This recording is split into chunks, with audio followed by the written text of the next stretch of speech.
Today I'm hoping to captivate some of you with a Squish style dice mold. I don't have a lot of time, so I'll see if I can squish all this info into a single video. And I'm not going to blow the lid off of anything new. A lot of people really think that this method is tops. So let's see if this mold making method will make you flip your lid, and to cap it all off, let's make some shiny new dice.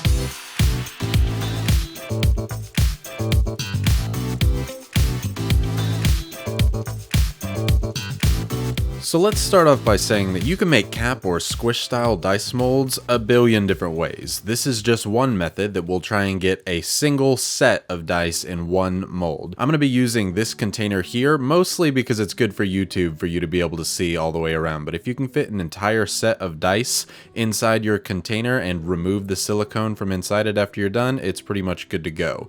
Now the difference between a cap mold or a sprue mold is a sprue mold has a lot of excess resin on the top. A cap mold is just going to put the top of the lid on, and you should have a near completed dice by the time you're done. So I've got a printed and polished up set of my masters ready to go that we're going to recreate for this video, but you can use any set of dice. I want to thank these 4 people actually for showing me this mold method, because these 4 people experimented on it, and rather than keep this method a secret, they said, why don't we send it to Ribinator so that he can show the masses and they can learn how to do this for free so that other people can give it a shot. So they're awesome, they're great people, go check out their Instagrams because this method is their idea. Now we're going to get started and we're going to be using some Sculpey 3. It works well with silicone, and this one is the color of my skin. I tried to use the red one last time and it dyed my fingers red, so I wanted to find a really pasty white boy version that I can put on without getting it all over my skin. The idea is to get the tiniest drop of it possible to put on the face of your dice as you're going to put them on the bottom of the mold. We want this to squish down to be thinner than paper, really, because any excess is just going to lead to excess silicone and it's going to cause some problems in the future. As thin as you can possibly get this by making the tiniest ball. The tiniest amount that will stick to the surface of your mold vessel or container is the amount that you should have. And if there's some sides that don't have a really good surface, just put 2 beads on there. The D20 is the hardest one to stick down, first of all, that way you know and you're not like, wow, why can't I get this right? I struggled with it too, but eventually I got them all stuck down and I could move on to making registration marks or keys. Now if you're making a 2-part mold like you might have seen in some other videos like by Craftsman, you're going to want registrations or keys. These things help the top part of your mold to sit exactly in the same spot every single time so that you don't have those numbers being off center when you're putting the cap or the lid to your mold down on a 2-part mold. If you don't have these, 9 times out of 10 your 1 is going to be at an odd angle or not in the right place and it's not going to be good. So you want to set these registration marks in there, and we're just going to use clay because that's what we have and we don't need to waste other stuff. Other great options would be glued down ball bearings or even Legos, and this is going to create the inverse or the reverse part of the mold when we pour the silicone in. It'll make more sense when I can kind of show it to you in silicone, so hold on to that thought. We're going to use some petroleum jelly to lube up our mold, that way we can get the silicone out of there far easier. You don't have to use it, but enjoy your time trying to get it out of the mold. If you're going to break the mold, then it's totally fine, but I'm trying to keep this for multiple uses. So I take a Q-tip and just run some petroleum jelly along most surfaces. It doesn't have to hit all of it on this stage, and you definitely don't want to touch your dice with the jelly. I'd rather be conservative and put less, but just as long as you're getting some on there, you're good to go. The silicone of choice for this mold is Dragon Skin 20. The main reason is that this stuff is just more durable than regular silicone. It's the stuff that I use to make squishy dice or stress dice in my other video. It's really good for this application where you're going to have to be a little bit more rough with the silicone to get the dice out of there, since we have multiple dice in one set in one mold. You can use regular silicone, it's just going to have a tendency to tear more. Now pour this stuff long and slow. This is sped up, but this was a 5-minute pour. You want it to have enough time to actually get into all the numbers of the dice. They're tiny and they're not going to want to actually fill up. I use a level on my pressure pot insert to make sure that we're on the straight and narrow here, because it's pretty important that we're accurate and have a level surface. When you're using a 2-part mold, that can really come into play. So take your time and make sure that it's done right. I put it in the pressure pot at 40 psi. This silicone cures in 4 hours, so I didn't need to leave it overnight, but I happened to leave it overnight. And that's the YouTube magic right there, baby. That's why we use a clear container so that you can see inside and see what it looks like. However, I really wish I would have used a soft container for this, and you can learn from my mistakes because trying to get this thing out of the mold was a pain, and I really wish I would have just been able to break the mold. I use a combination of a soft brush, my X-Acto knife, and a toothpick to get most of the clay out of there. It's not important that it all comes out because we're going to do some extra cleanup here in a second. This is the most important part that can save you a lot of time later, and that is cleaning cleaning up the excess silicone on these dice faces. I'm using an X-Acto knife and these little clippers. I would normally use my fingers, but it makes it really, really hard to see when I'm trying to record here up this close, and so for YouTube I'm using these clippers. Really take your time here and try and get a straight and accurate line across the edge of the dice. It will save you so much cleanup time later, and you can see I actually go over anything that leaves a little bit more excess silicone than I had planned to, and I finally get into a groove and start angling the X-Acto knife to go along the face of the dice. So this makes things really, really nice later, because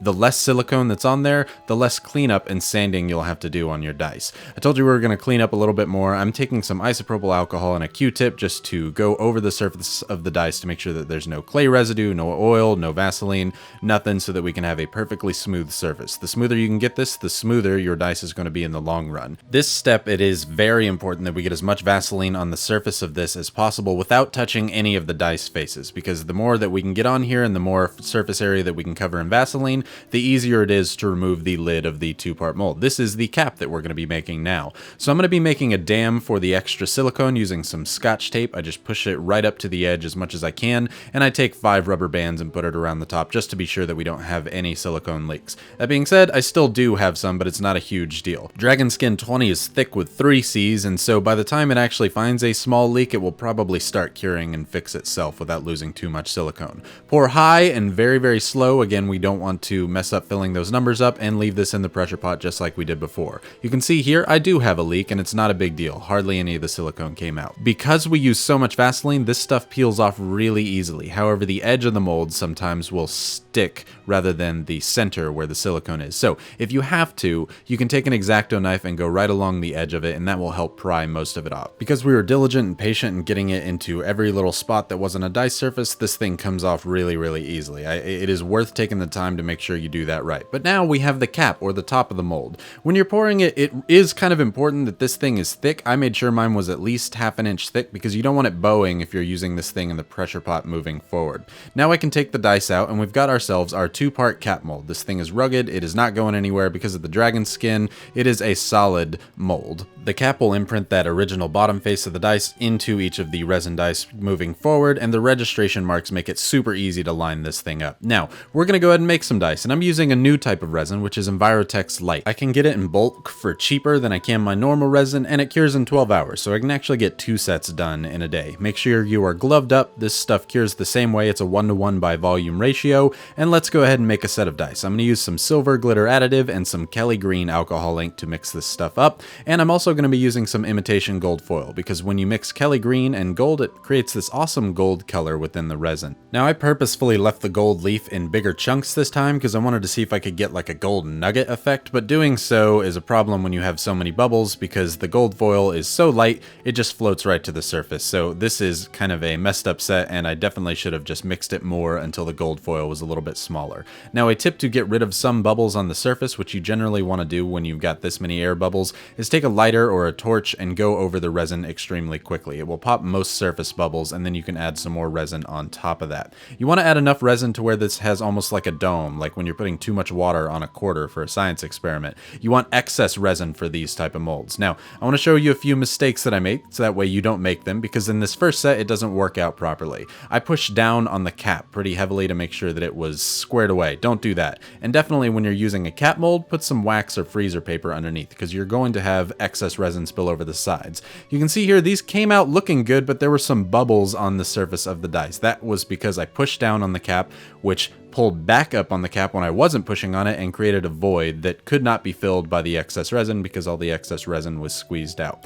It was really easy to get these things out of the mold, so I was extremely happy with the mold, but this was attempt number 1. We've got more attempts coming along the way, but I wanted to try and do something new, and the dice actually look really good, and they are fixable if I wanted to, and the mold is reusable, ready to go. Those registration marks are fantastic. So let's try set number 2. Set number 2 is my favorite looking of all the sets that we're going to do here Today, I'm actually trying to recreate or make a set that will go with this blue resin dice box that I made. So I'm doing a half Petri method, half swirly ink looking method, and I only pour a little bit of the clear resin down inside, and then I'm going to use some ocean green, put maybe 2 or 3 drops on each surface of the dice that's down inside there, and let it sit for a second before pouring some more resin over the top. The main advantage of squish or cap molds like this is that you have an open work area to actually put things down inside your dice or do things like the Petri method, which are really hard to do when you have a sprue mold. So this does have its advantages. Now, we are using freezer paper this time so that we can catch the excess resin,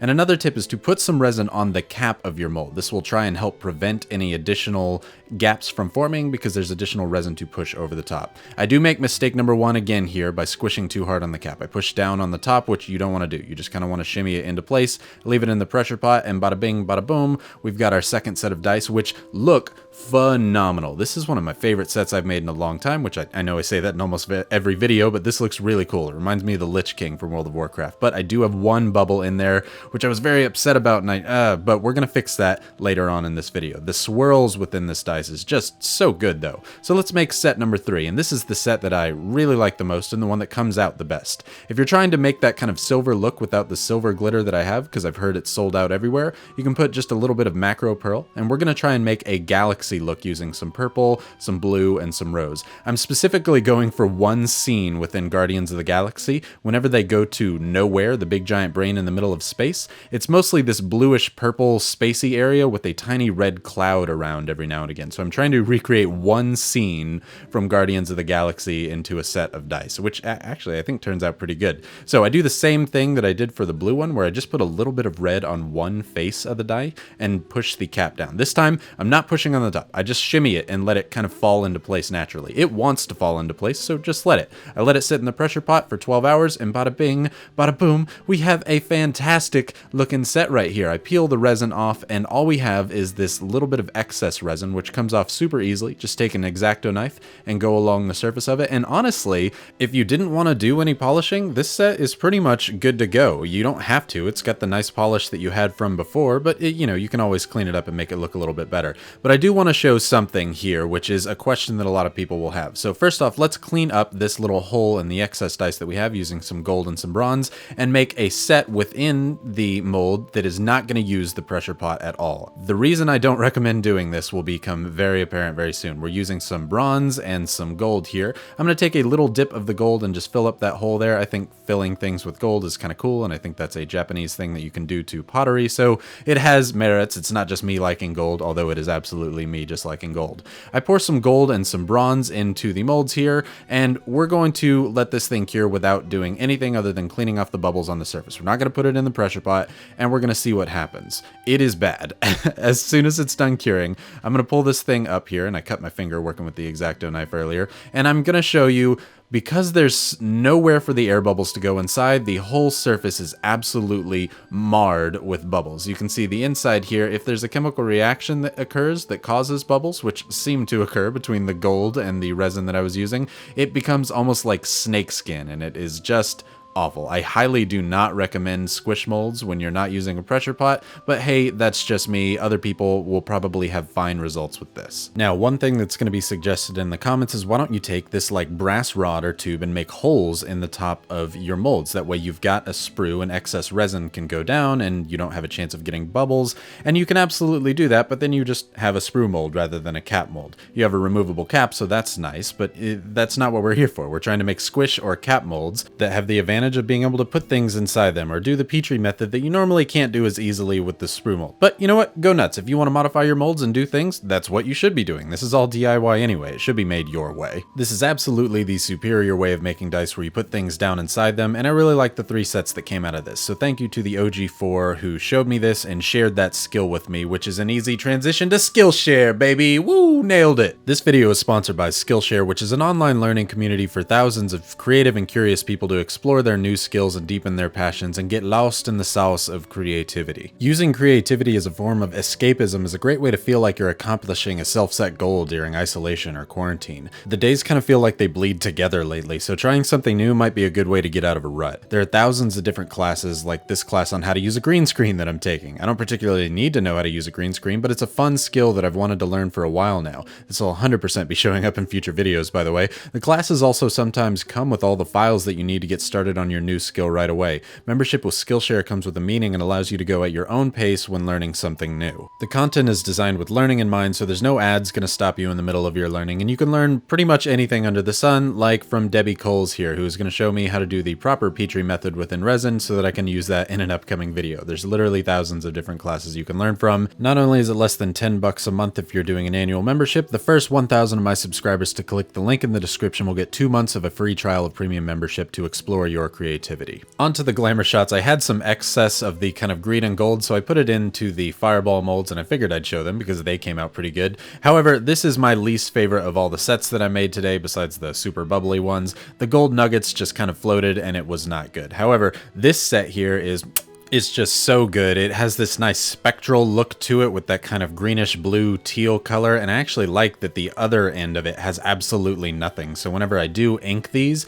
it is going to be a phenomenal looking set, and it cleaned up real nice by putting gold on that one side. Now, these are not cleaned up at all. I did no polishing to them, and you can see why some people prefer the cap mold method, because these are really ready to go. There's some marks near where the end was, where I took things off with the X-Acto knife. If you did want to clean it up, you're basically polishing one face rather than having to polish multiple. And I really like how this Guardians of the Galaxy set came out. I like the idea of making a whole dice set based off of one scene in a movie. It's very every frame a painting, right? I just like how the red is a juxtaposition between this galaxy blue, and that kind of macro pearl makes a phenomenal look if you use it sparingly within your dice. A quick thank you to the patrons who help support this channel. They make it so I can do things like get a bunch of resin to try out on a whole set when it was something brand new for me and it was worth experimenting with. I'm definitely going to clean up the face of this die so that I can turn into a full spectral set with a tiny little bit of gold, because I'm probably going to ink them gold. However, let me know in the comments down below. I specifically didn't ink these so that I could ask you all what you think they should be inked as and what colors you think would go good with these,